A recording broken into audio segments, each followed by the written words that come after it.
Hello, and welcome back to another episode of Law Candy. Today we're going to discuss the manslaughter charges that were brought on January 19th, 2023 against Alec Baldwin. These charges were brought against him for an incident regarding a gun that took the life of Halyna Hutchins, a worker on the set, in October 2022.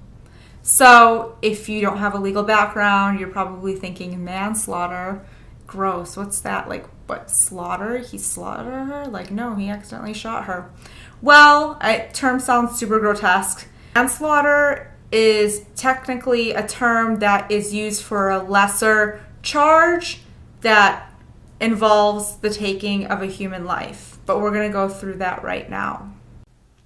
All right, here we go. So let's take a look at the New Mexico statute for manslaughter. So there's two types of manslaughter. There's involuntary manslaughter and voluntary manslaughter. But the New Mexico statute defines manslaughter as the unlawful killing of a human being without malice. What is malice? Malice is evil intent, ill will. So manslaughter is killing without evil intent. Voluntary manslaughter consists of manslaughter committed upon a sudden quarrel or in the heat of passion.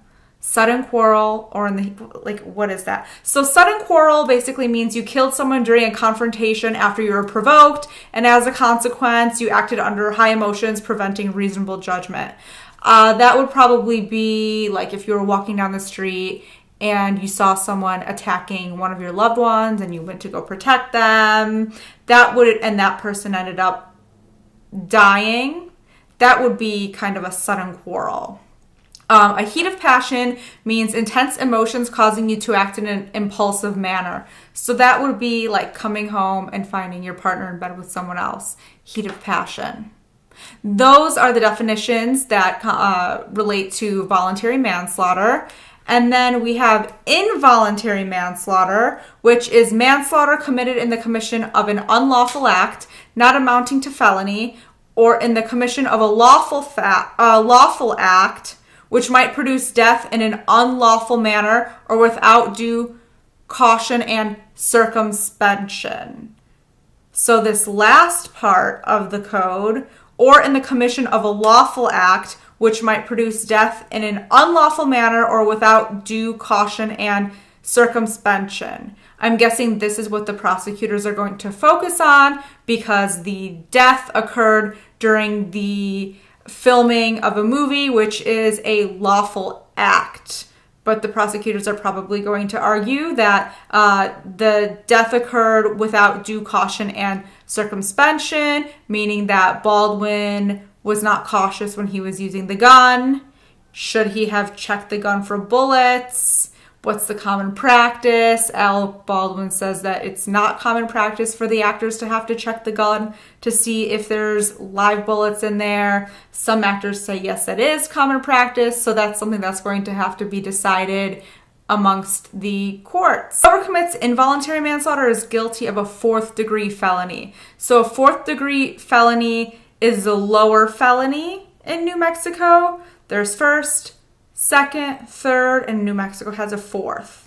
So a person who's convicted of a 4th degree felony generally faces up to 18 months in prison and a $5,000 fine. Is Alec Baldwin going to go to jail?